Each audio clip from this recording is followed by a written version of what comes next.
Salut famille and welcome to this BTS from my latest shoot in Vilnius, Lithuania with the Lithuanian beauties Kamila and Karolina. This shoot came about at the last minute as I decided to travel from Poland to Lithuania only 3 days in advance. And as I usually do, I turned to Instagram to scout for local models. But it was quite challenging to find someone on a 2 days notice. So I would love to thank Kamila and Karolina for making this shoot happen. To give you a little background, I used to be mostly a boudoir photographer. And as I'm doing photography as a hobby and not professionally, and also as a solo traveler, one of my rituals during traveling is to organize shoots in the places I go to. First, it's my way to connect with the locals, and second, you generally have to rent a place to stay in.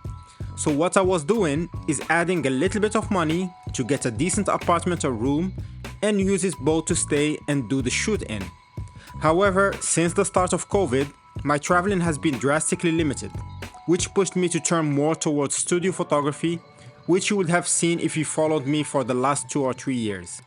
So this shoot is somehow the first boudoir that I'm doing in my old ways, so I'm using it to brush off my boudoir skills and get back on the groove.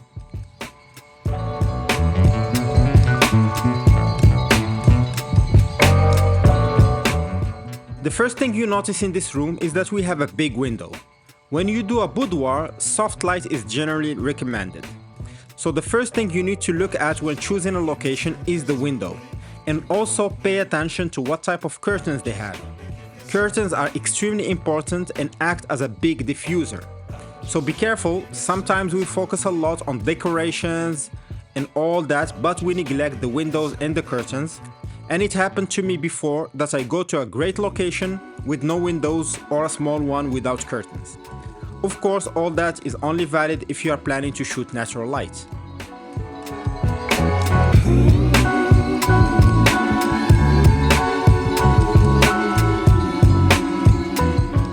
Here, as you can see, I turned on the side lights and a lamp light that is not on the frame because I use the background a lot in my composition. And although we are exposing with natural light, but those lamps, they give a very pleasing glow to the pictures.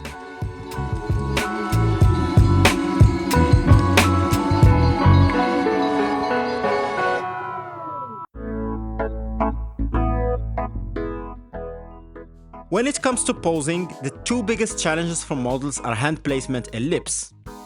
Generally, young models pose with their body and forget the face. And one of the biggest telling is when they have their lips closed on all pictures. While posing, always ask your model to breathe from her mouth so her lips will be slightly open. That will make the pictures look more pleasing and natural. Those things are extremely easy to miss during the shoot, so you need to remind yourself always to say that to the models, because you can easily finish the shoot and have hundreds of pictures that look odd because she has closed lips in all of them. The same thing goes with the hands. This is very problematic because most models, even the professional ones, don't know what to do with their hands. So make sure to remind them that the palm of the hand shouldn't face the camera, have the hands sideways, not have their arms 100% extended, and so on and so forth.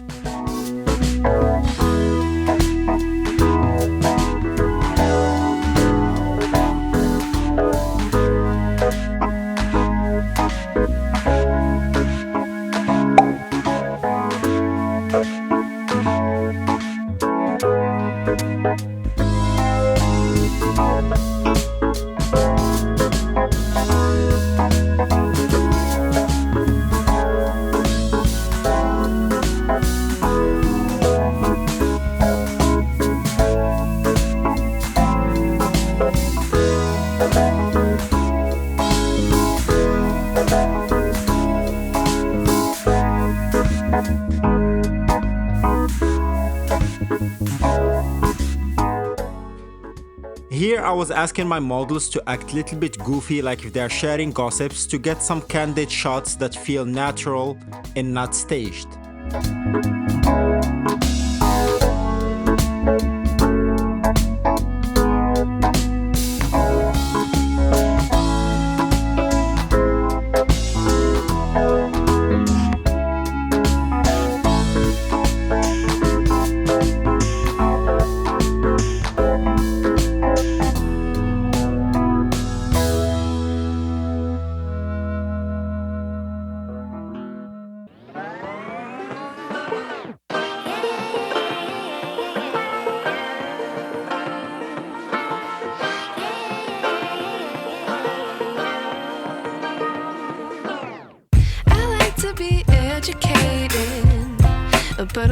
frustrated.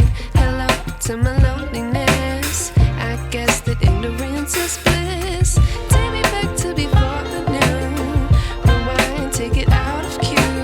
Innocence can be a young man's game. Signed up for the hall of shame. I wish I knew.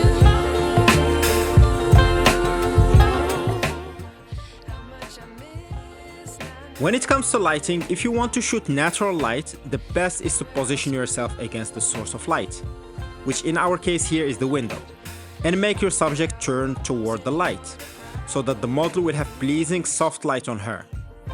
Besides the soft light, you can also do backlit shots, where you are opposite the window, because the white curtain will look very bright and will give a dreamy look.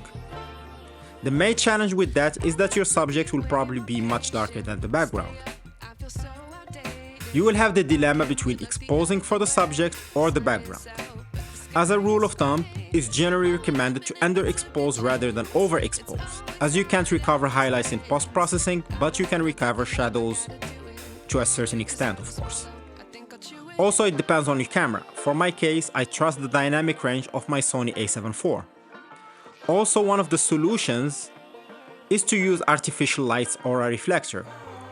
As you saw, I tried using a reflector, but the issue is that although you see that the window is very bright, but the sun is hidden behind the opposite building. So there was no light to reflect. So I tried using the LED light with an umbrella. I bought this light mostly for video, and it's the first time I'm using it for photos. So I was mainly checking how it looks. But this can be also a great way to solve the underexposure issue. I wish I knew how much I miss not knowing that we're all screwed when we play our roles and ignore the problems. I wish I knew.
Here I am using a prism to spice up the pictures a little bit. A lot of flats have blank white walls and the pictures turn a bit boring. So for some shots, I tried using this prism or shoot through the curtains, just a way to add a little bit something to the pictures.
For the shoot I used mainly my Sigma 35 1.4 because it's the widest focal length that will ensure you don't have distortion and at the same time be wide enough to incorporate the environment in your composition. In most of my studio shoots I used the 24 to 72.8, but when I started this shoot I just remembered how small these Airbnb apartments tend to be. I shot most of the session wide open at 1.4 unless I had two models because otherwise I won't be able to have both of them on focus. For my taste I like the dreamy feel that blur background gives in a boudoir. Also flats tend to be pretty dark. If you decide to shoot f4 or f8, you will have to crank up the ISO and that comes with its set of issues. But of course this is a matter of style and taste.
As you might have noticed, for a lot of pictures where my model is lit by the window, I was standing in this corner and shooting in one direction. The only reason for that is first because I didn't have so much space between the window and the bed, and second because the opposite wall is just blank white, and it looks so boring on pictures. In this angle at least I had the bed in frame, and also there was a lamplight and a sofa there, so it gave me more interesting composition.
If you stayed until here, I would love to thank you for watching this video.